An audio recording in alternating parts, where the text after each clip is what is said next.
말씀 잘 배우고 주를 모시고 살아가세. 주를 의지하며 항상 순종하며 주가 사랑해 주시리라. 의지하고 순종하는 길은 예수 안에 즐겁고 복된 길이로다.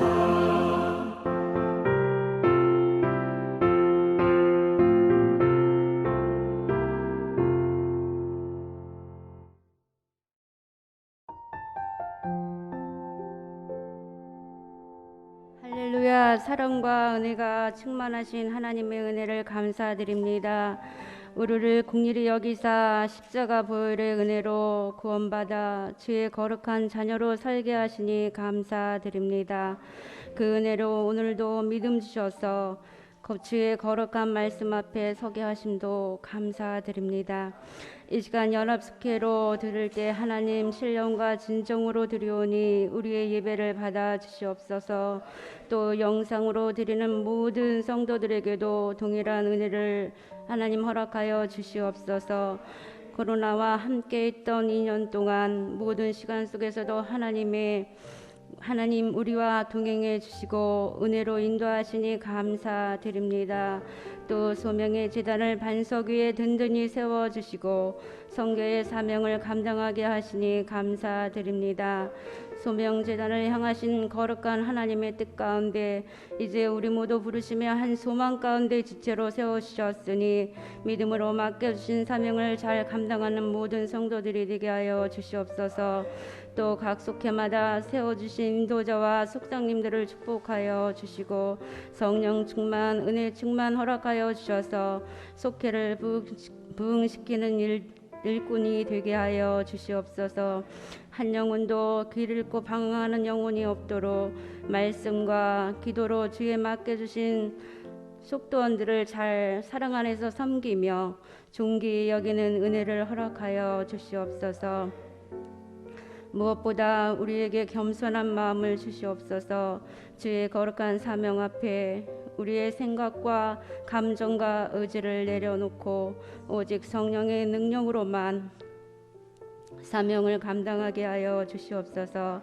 그리하여 우리 모두 주의 거룩한 약속의 말씀을 따라 믿음의 소망 가운데 함께 걸어가게 하여 주시옵소서. 성령의 귀한 은혜로 교회를 세우며 속도원들의 모든 가정이 세워지게 하여 주시옵소서. 이 시간 말씀 전하실 목사님 성령의 귀한 능력으로 또한 권세로 세워주시고 성령의 바람이 임하는 귀한 시간이 되기를 소망합니다. 우리 모두 말씀을 받을 때 보배로운 그릇이 되어 은혜로 받게 하시고 삶의 자리에서 복음의 참 증거자들이 되게 하여 주시옵소서. 이 모든 말씀 예수 그리스도의 이름으로 감사하며 기도하옵나이다.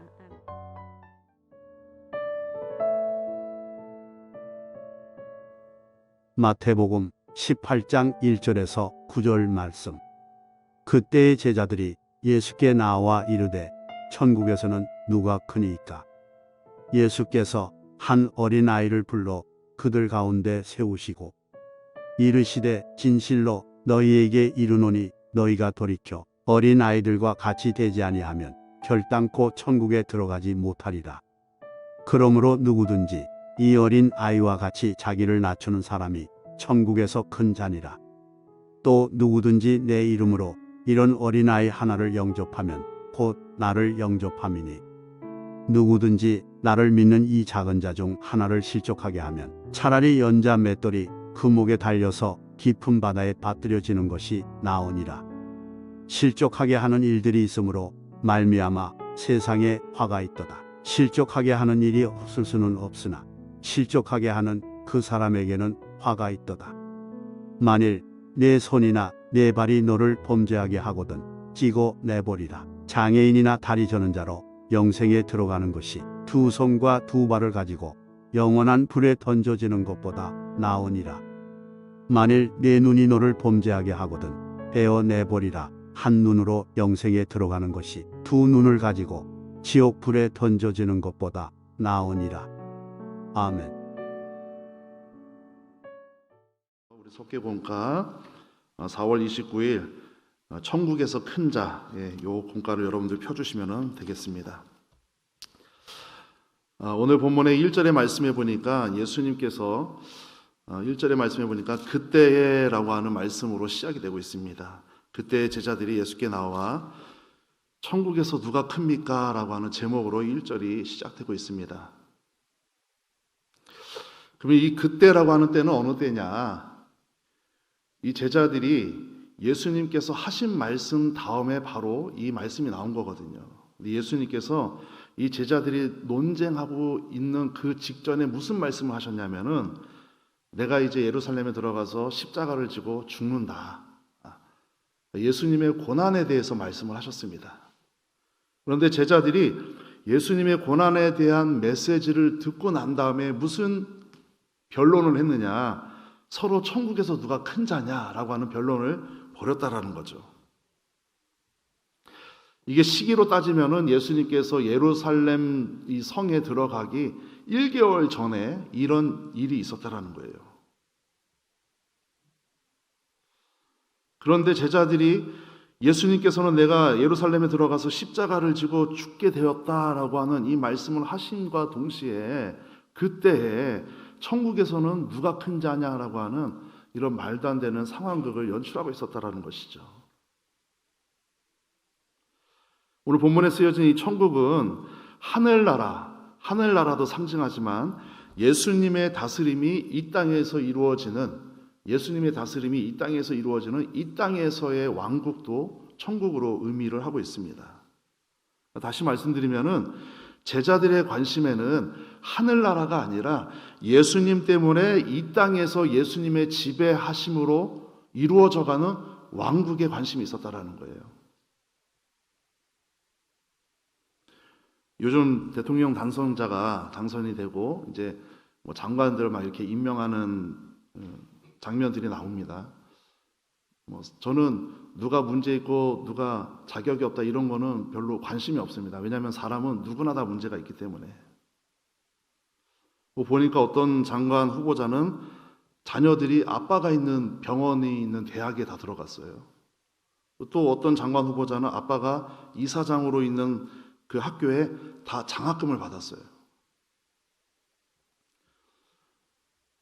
상식적으로 그렇게 자녀들이 내 대학에 들어오겠다고 하면은 다른 대학에 가거라 이렇게 할 수도 있고, 또 아버지가 이사장으로 있는 이 대학에서 장학금을 받게 되면은 다른 사람이 받을 수 있도록 양보해주는 미덕이 필요한데 왜 사람들은 자리라고 하는 곳에 이렇게 집착을 하게 되면서 그곳에서 이 자리 때문에 때로는 빛나기도 하지만 때로는 추한 모습들이 연출되고 있다는 것이죠.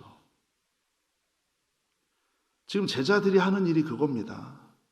예수님은 내가 십자가를 지고 죽게 생겼다라고 하는 고통에 대해서, 아픔에 대해서 제자들과 공유하고 싶으신데 제자들이 하는 일은 뭐냐면은 예수님이 개혁을 통해서, 혁명을 통해서 이스라엘 이 땅을 예수님의 왕국으로 만들었을 때 누가 큰 자가 될 수 있겠느냐라고 하는 말도 안 되는 상황을 지금 연출하고 있었다라는 것이죠. 더 놀라운 것은 뭐냐면은 예수님께서 오늘 본문 훨씬 이전에 마태복음 5장에 보면 예수님이 산산수훈을 하실 때에 이미 누가 큰 자인지에 대해서 예수님이 말씀해 주신 적이 있어요. 우리 마태복음 5장 19절의 말씀인데 우리 한번 같이 한번 보도록 하겠습니다. 시작. 그러므로 누구든지 이 계명 중에 지극히 작은 것 하나라도 버리고 또 그같이 사람을 가르치는 자는 천국에서 지극히 작다 일컬음을 받을 것이요 누구든지 이를 행하며 가르치는 자는 천국에서 크다 일컬음을 받으리라. 아멘. 예수님이 분명하게 길을 제시하고 있습니다. 지극히 작은 거라도 소중하게 여기고 이 진리를 수호하는 사람이 천국에서 큰 자고, 작은 거라고 함부로 여기고 작은 거라고 허투루 여기면은 천국 가서 올라갈 자리가 없다. 예수님이 이미 마태복음 5장에서 말씀하셨어요. 그런데 최측근에 있는 이 제자들이 자리 싸움이나 하고 있는 겁니다, 지금. 그래서 예수님이 하도 답답해가지고 시청각 교육을 통해서, 오늘 본문에 시청각 교육을 통해서 어린아이 한 명을 제자들 가운데 딱 세워놓고 천국에서 진정으로 큰 자는 누군지 알려주겠다라고 하면서 복습을 하시는 거예요, 복습을. 그러면서 오늘 본문을 통해서 천국에서 진정으로 큰 자를 세 가지로 말씀을 드릴 수가 있겠습니다. 첫 번째는 어린아이와 같이 자기를 낮추는 자가 천국에서 큰 자입니다. 우리 한번 옆 사람과 인사하시겠습니다. 어린아이처럼 되시기 바랍니다. 그런 인사할 때는 이렇게 웃으시면서 하시면 더 좋은데요. 다시 한번 인사하실게요. 어린아이와 같이 되시기 바랍니다. 오늘 본문 3절과 4절의 말씀인데 같이 한번 읽어보겠습니다. 시작. 이르시되 진실로 너희에게 이르노니 너희가 돌이켜 어린아이들과 같이 되지 아니하면 결단코 천국에 들어가지 못하리라. 그러므로 누구든지 이 어린아이와 같이 자기를 낮추는 사람이 천국에서 큰 자니라. 아멘. 여기 예수님께서 3절의 말씀에 보니까 너희가 돌이켜라고 하는 말씀이 나와요. 돌이켜라고 하는 말씀. 그러면서 돌이켜서 어린아이와 같이 되라는 거예요. 이 돌이키다라고 하는 뜻은 무슨 뜻이냐면은 마음의 변화를 넘어서 행동 양식의 변화까지 요구하는 게 돌이키는 겁니다. 그러니까 여러분, 우리가 착각하면 안 돼요. 하나님의 은혜를 받고 교회 와서 말씀 듣다가 은혜를 받고 기도하다가 은혜를 받아서 마음으로 깊은 감동이 오실 때가 있습니다, 여러분들. 그래서 막 그래요. 내일부터는 잘해야지, 내일부터는 순종해야지, 내일부터는 적극적으로 해야지. 이건 돌이킨 게 아니에요. 그 마음을 먹고 우리들의 행동 패턴이 바뀌는 게 돌이키는 겁니다.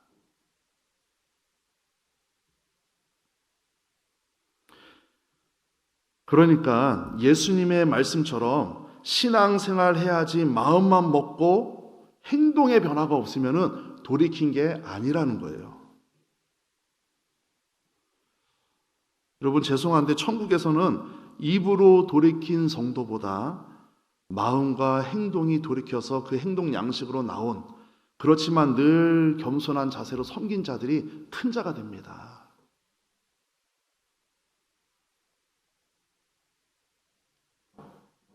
그러면서 예수님께서 이렇게 돌이켜서 어린아이와 같이 되라는 거예요. 어린아이와 같이. 근데 이게 제가 이제 설교를 준비하면서 요즘 시대를 살아가고 있는 성도들에게 어린아이와 같이 겸손해지라라고 하는 말씀이 잘 실감이 날까? 제가 사실 그런 생각을 했습니다. 왜냐하면 요즘은 어린아이들이 갑이에요. 그렇죠?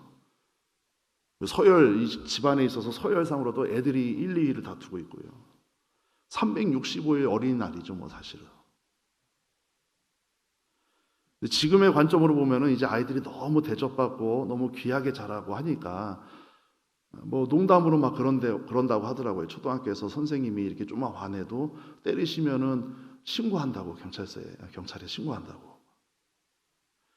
지금의 관점으로 보면 어린아이들이 조금 약간 그렇게 너무 대접을 받아서 이해가 안 되지만, 이 당시의 어린아이들, 이 당시 예수님 당시 어린아이들은 예수님께서 제자들 보고 어린아이와 같이 되라고 하는 것은 제자들에게 굉장히 충격이었던 거예요. 충격.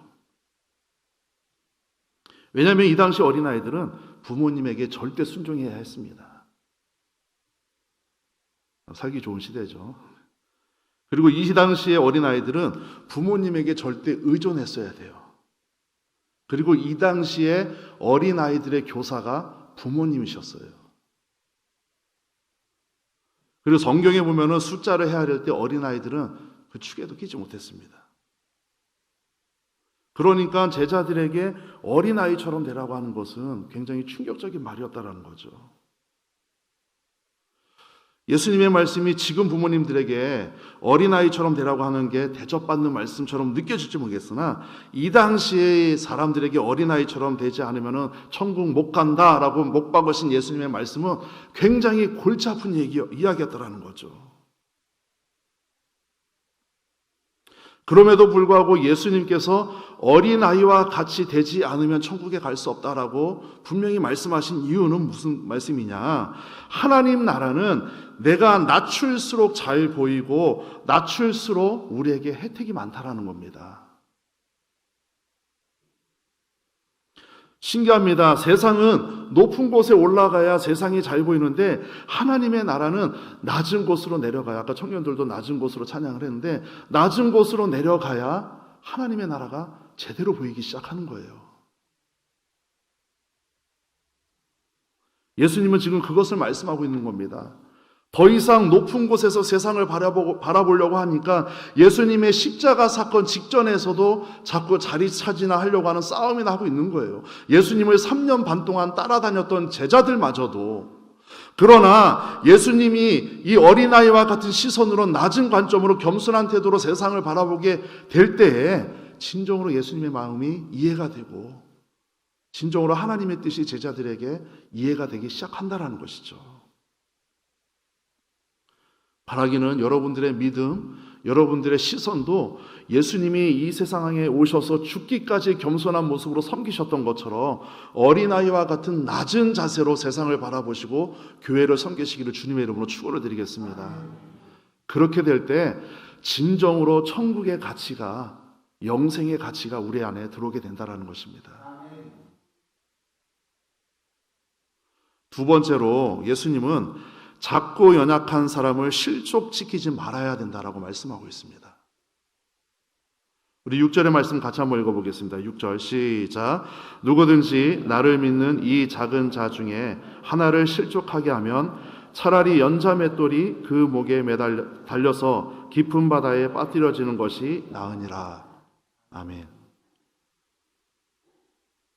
여기서 작고 연약한 자, 예수님께서 6절에서 말씀하신 작고 연약한 자는 어린아이만 해당되는 게 아니라 어린아이를 넘어서 이제 어린아이라고 하는 개념을 넘어서 작고 연약한 자, 불쌍한 사람들, 이런 사람들까지 확대가 됩니다. 그러니까 연령으로만 국한되어 있는 것이 아니라 연약한 자들, 병든 자들까지 확대가 된다는 거예요. 하나님의 말씀의 특징이 있는데 하나님의 말씀은 늘 단편적이지 않고 확장성을 가지고 있습니다. 이게 무슨 말씀이냐면은 여러분들 안에 하나님의 말씀이 들어오고 아멘으로 믿어지고 은혜를 받기 시작하면요, 그 말씀이 여러분들 안에서 끝나는 게 아니라 여러분들을 통해서 다른 누군가를 감동시키고 설득시키고 믿음의 동기부여를 줄 수 있는 위대한 말씀이 하나님의 말씀이라는 거예요.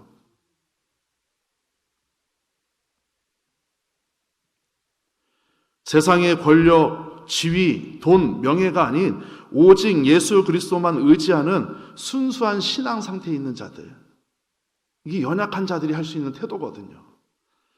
권력이 있는 자, 지위가 있는 자, 돈이 있는 자, 명예가 있는 자들은 자기 힘을 의지하기 때문에 예수님만 의지하는 것이, 예수님만 의지하는 신앙이 약해질 수밖에 없다는 겁니다. 그러나 연약한 자가 되고 어린아이처럼 순수한 자가 되면은 의지할 수 있는 분이 예수님밖에 없기 때문에 예수님만 따라간다라는 거예요. 그러니까 예수님께서 이렇게 연약한 자들을 실족하게 하지 말라라고 말씀하고 있는 겁니다.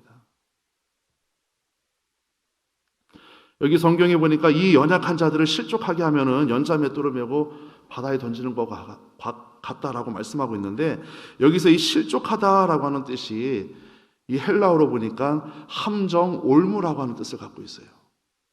그러니까 실족하게 하다라고 하는 것은 그냥 내가 상대방을 실망시켰다, 단순히 이런 감정적인 표현이 아니라 내가 상대방에게 함정을 파놓고 올무를 파놓고 기다리고 있는 사냥꾼이 된다라는 뜻이에요.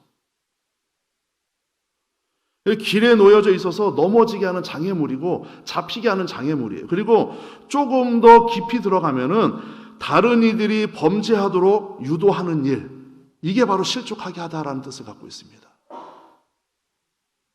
다른 사람이 죄를 짓도록 유도하게 하는 일. 우리 교회는 아닌데 어느 교회에서 집사님들끼리 맥주 한잔 하시면서 어떤 집사님이 안 마시려고 하니까, 야, 우리 교회 권사님도 마시고 장로님도 마시는데 괜찮아, 마셔. 아니 그냥 혼자 마시면 되지 왜 남마저도 쓰러뜨리려고 하고 다른 사람마저도 그 자리에 끌어들이려고 하느냐. 이게 바로 실족하게 하는 일이에요. 누군가를 험담하거나 누군가를 비아냥할 때 자기 혼자 알고 있으면 되는데 꼭 누군가를 앉혀놓고 그렇지 않아? 마치 없는 일을 있는 것처럼 이야기하면서 하는 거. 이게 바로 실족하게 한다라는 거예요. 그런데 예수님께서 이렇게 실족하게 하면은 어떤 것과 같냐고 했냐면은 연자 맷돌을 지워서 바다에 떨어뜨리는 것보다 더 무섭다라고 말씀하셨어요. 이제 우리가 생각할 때 맷돌 하면은 이렇게 돌리는 맷돌을 생각하는데 이스라엘의 연자 맷돌은 우리 사진으로 나올 텐데 한번 보시겠습니다. 저게 연자 맷돌입니다. 장정 3명, 4명이 끌어야 움직이는 맷돌이 연자 맷돌이에요. 나귀 새끼 2마리가 끌어야 이게 움직이는 게 연자 맷돌입니다. 저거를 그러니까 우리가 다른 사람을 실족하게 하는 거, 그러니까 그 사람이 죄를 짓도록 유도하게 하는 거, 그 사람과 함께 공모해서 자꾸 죄로 빠지게 하는 거는 저 연자 맷돌을 그 사람에게 목에 지우게 해서 바다에 빠뜨리는 것보다 더 악한 거다라고 예수님께서 말씀을 하고 있는 겁니다. 초대 교부였던 터툴리안은 이렇게 이야기했습니다. 하나님의 심판은 큰 연자 맷돌과 같다. 이 연자 맷돌은 돌지만 소리가 없고 아주 천천히 돌지만 매우 부드럽게 움직인다. 찰스 베어라고 하는 기독교 역사학자는 또 이렇게 이야기했어요. 하나님의 심판의 맷돌은 아주 천천히 돌아간다라는 것이다. 그래서 사람들이 잘 의식하지 못한다. 하나님이 심판의 맷돌을 아주 천천히 돌리시면서 마지막에 가서는 의는 의로, 불의는 불의로, 선은 선으로, 악은 악으로 드러나게 하신다. 따라서 잠시 세상 역사를 보면서 공의가 없다, 공의가 사라졌다라고 말해서는 안 된다. 하나님은 지금도 움직이고 계신다. 저 연자 맷돌이라고 하는 개념은요, 절대로 사람의 힘으로 이겨낼 수 없는 중압감, 무게감, 이거를 상징하고 있는 겁니다. 그런데 그 맷돌을 가지고 실족하게 하면은 다른 사람을 실족하게 하고 넘어지게 하고 신앙생활 제대로 하지 못하게 하는 이 행위 자체가 바로 저 맷돌을 가지고 그 사람 목에 치우는 것과 같다라는 거예요. 예수님은 이걸 가지고 다른 사람을 실족하게 하는 것이 나를 거절하는 거다라고 말씀하고 있는 겁니다. 그러니까 우리가 불신자처럼 저 예수님 거절해요, 저 예수님 안 믿어요 라고 하는 게 거절이 아니라 연자 맷돌을 가지고, 그러니까 다른 사람을 실족하게 하는 것 자체가 우리가 예수님을 거절하고 있는 행위라는 거예요. 우리는 가끔 착각하죠. 하나님께 죄를 안 지으면 다 된 것처럼 착각을 해요. 그러니까 하나님 앞에 잘 보이면은 다 내가 신앙생활 잘하는 것처럼 착각을 합니다. 그런데 예수님이 인간의 이렇게 나약하고 허점투성이인 마음과 생각 속에 정확하게 말씀해 주고 계세요. 이 어린아이와 같이 순수하지 못하고 이 어린아이와 같이 연약한 자를 실족하게 하면은 나를 거절하는 거다. 마치 좌우의 날성검처럼 우리의 심령을 파고 쪼개는 말씀입니다. 마지막 3번째로 예수님께서는 이렇게 말씀하고 계십니다. 손해를 당해도 죄를 짓지 말아야 한다라고 말씀하고 있습니다. 오늘 본문 8절과 9절의 말씀인데 같이 한번 읽어보도록 하겠습니다. 시작. 만일 내 손이나 내 발이 너를 범죄하게 하거든 찍어내버리라. 장애인이나 다리 저는 자로 영생에 들어가는 것이 2손과 2발을 가지고 영원한 불에 던져지는 것보다 나으니라.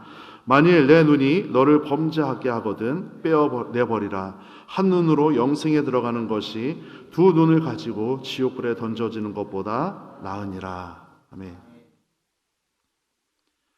예수님이 조금 무서운 표현을 또 쓰셨죠. 연자맷돌 다음에 또 좀 무서운 표현을 쓰셨어요. 그런데 이 표현의 본질은 뭐냐? 우리가 손해를 당해도, 우리가 일부 손해를 당해도 우리를 범죄하게 하는 어떤 상황에 놓여지게 될 때 우리의 신체를 포기하고라도 하나님의 뜻을 따라야 된다는 거예요. 아멘이 쉽게 안 나와요. 나올 수가 없습니다. 그런데 그런 자들이 천국에서 진심으로 큰 자들이 된다는 거예요. 오늘 본문에서는 좀 신체를 포기해라, 마치 신체 포기 가서 써라라고 하는 식으로 이렇게 지금 말씀하고 있는데 이런 극단적인 표현이 어떤 말씀을 하고 있느냐? 천국에 들어가기 위해서 천국의 큰 자가 되기 위해서는 우리가 살아가면서 감내해야 될 손해거리들이 많다라는 겁니다. 그러니까 다시 말씀드리면은 영생이라고 하는 것은 우리가 생각하는 손해 앞에서 갈등하거나 주저할 만한 한가한 이야기거리가 아니라는 거예요. 죄송하지만 단호하고 결기 있는 모습으로 우리가 믿음을 가지고 살아갈 때 얻어지는 선물이 바로 영생이라는 것입니다. 하루살이하고 메뚜기가 이게 하루 종일 재밌게 놀고 있었대요. 근데 메뚜기가 헤어지기 전에 이렇게 이야기했답니다. 하루살이야, 우리 내일 보자. 그랬더니 하루살이가 내일이 뭐야? 그리고 그냥 헤어졌대요. 메뚜기가 심심해가지고 개구리를 찾아갔대요. 개구리랑 하루 종일 재밌게 노는데 개구리가 이렇게 이야기하더래요. 메뚜기야, 나 이제 겨울잠 들어가야 되니까 내년에 보자. 메뚜기가 그렇게 물어봤대요. 내년이 뭐야? 여러분, 예수님 밖에, 이 세상 밖에 있는 사람은요, 영생이 뭐야? 라고 물어봅니다. 그게 그렇게 가치 있어? 아니, 지금 당장 행복한 게 장땡이지. 지금 그렇게 비참하게 살면서, 지금 바보처럼 살면서 도대체 영생이 뭔데? 이렇게 물어본다라는 거예요. 그리스도인들은, 여러분들은 인생의 삶이 결코 현재에서 끝나는 것이 아니라 반드시 내세가 존재한다라는 것을 믿는 자들입니다.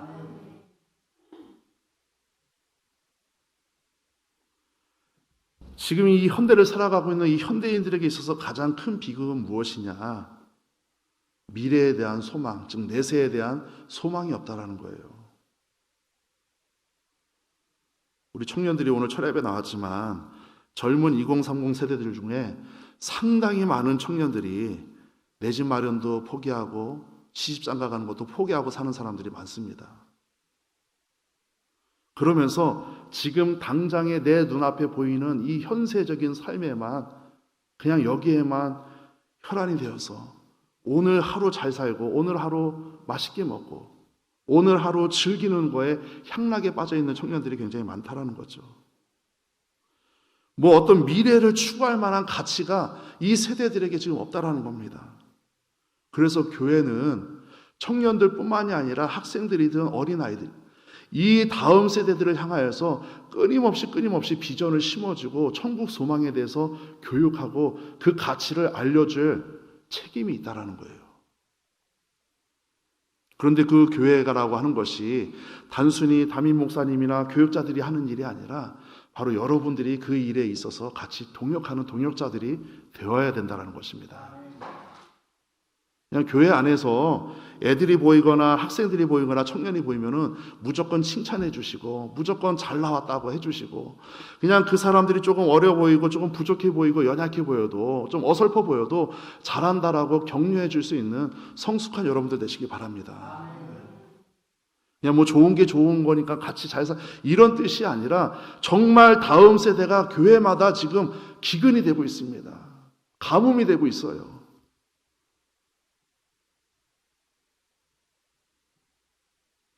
그러므로 현대인들에게 있어서 소망이라고 하는 백신이 너무나도 필요합니다. 코로나만 4차까지 백신 맞는 게 아니라 이 현대를 살아가고 있는 현대인들에게 있어서, 또 예수님을 모르는 자들에게 있어서, 아니 예수님을 알아도 교회 안에 있으면서 천국 소망이 없는 자들에게 소망과 믿음의 백신이 필요하다라는 거예요. 예수를 믿는 그리스도인에게만 진정한 미래, 내세가 있는 줄을 믿으시기 바랍니다. 그리스도 안에 있는 사람들은 오늘보다 내일이 더 좋고 내일보다 모레가 더 좋고 모레보다는 영원한 생명이 기다리고 있는 그 소망이 더 좋다라는 뜻입니다. 우리는 단지 그리스도를 믿기만 하는 것으로 영생이라고 하는 어마어마한 선물을 얻었습니다. 그래서 우리는 이 사실을 인정하는 데에만 그치지 마시고 하늘의 소망을 품으시는 여러분들 되시기를 주님의 이름으로 다시 한번 축원을 드리겠습니다. 그래서 오늘 본문처럼 어린아이와 같이 처절한 믿음의 태도를 가져서 영생의 사실을 누리시면서 이 영생의 소망을 가지고 누리시면서 살아가시는 여러분들 되시길 바랍니다. 우리가 어린아이와 같이 낮아지지 않으면 절대로 이것을 바라볼 수가 없습니다. 마지막으로 디모데전서 6장 12절의 말씀 다 같이 한번 읽어보도록 하겠습니다. 시작. 믿음의 선한 싸움을 싸우라. 영생을 취하라. 이를 위하여 내가 부르심을 입었고 많은 증인 앞에서 선한 증거를 증거하였도다. 아멘. 바라기는 오늘 본문에 나오는 예수님의 이 비유처럼 어린아이를 세워놓고 예수님 말씀하셨던 이 비유처럼 우리들의 삶 속에서도 더 겸손한 자세로 또 나보다 연약한 자에게 실족하게 하는 것이 아니라 소망을 주고 희망을 주고 격려해 줄 수 있는 언어로 그리고 끝까지 인내하며 천국 소망을 바라보며 살아가실 수 있는 저와 여러분들 되시기를 주님의 이름으로 축원을 드리겠습니다. 하나님, 우리가 하나님을 믿는 소망보다 우리를 향하신 하나님의 믿음과 소망이 비교할 수 없을 만큼 큰 줄 믿습니다. 또 우리가 하나님을 향한 사랑보다 하나님의 사랑이 실체가 되어서 십자가의 저주와 치욕 앞에서도 갈등과 주저없이 우리를 살리시겠다고 말없이 담당하신 그 사랑이 더 큰 줄로 믿습니다. 우리는 너무 연약해서 때로는 산과 같은 문제 앞에서 살려달라고 아우성치지만 정작 산과 같은 문제보다 크신 산 너머에 있는 하나님을 여전히 발견하지 못하고 있는 어리석음이 있습니다. 바라기는 믿음의 눈을 들어 주를 보기를 원합니다. 그래서 우리의 눈을 덮고 있는 의심의 비늘을 벗기게 하여 주시고 근심의 비늘을 벗기게 하여 주셔서 하나님께서 역사하시고 하나님께서 인도하시는 것을 매 순간순간마다 깨닫고 돌아가는 시간 되게 하여 주시옵소서. 오늘 어린아이와 같은 순수한 믿음으로 겸손한 믿음으로 남을 실족시키지 않는 믿음으로 끝까지 인내하는 믿음으로 하나님과 동행하며 살아가는 우리 소명교회 모든 성도들 되게 하여 주셔서 저들의 인생이 마지막 때에 하나님을 대면할 때에 잘하였다 충성된 종아라고 하는 칭찬받게 하여 주시옵소서. 예수님의 이름으로 기도합니다. 아멘.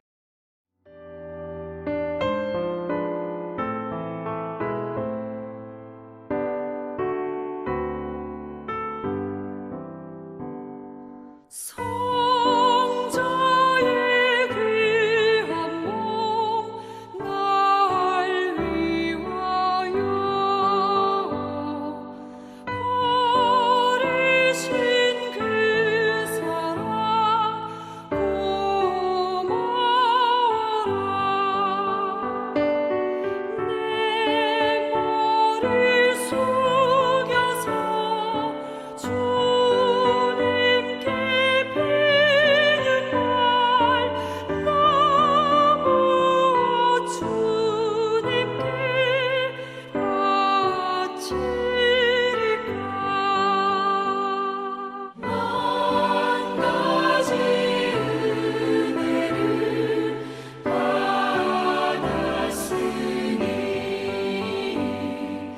내 평생 슬프나 즐거우나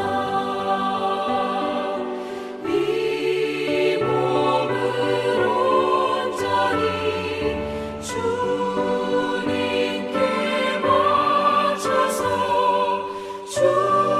주님만 위하여 늘 살겠네.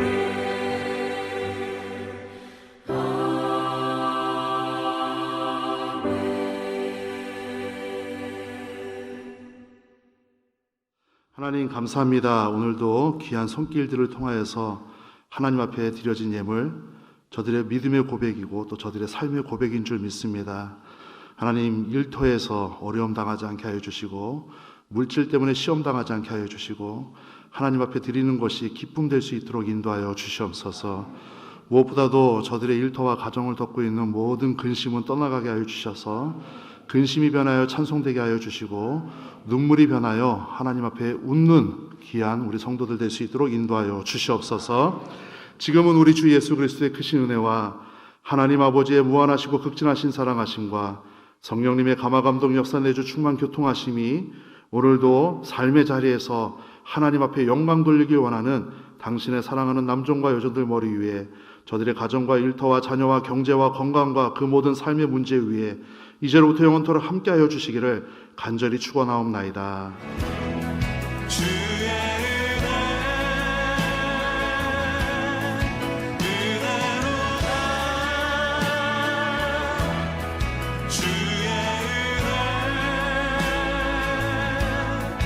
변함없는 진실하신 주의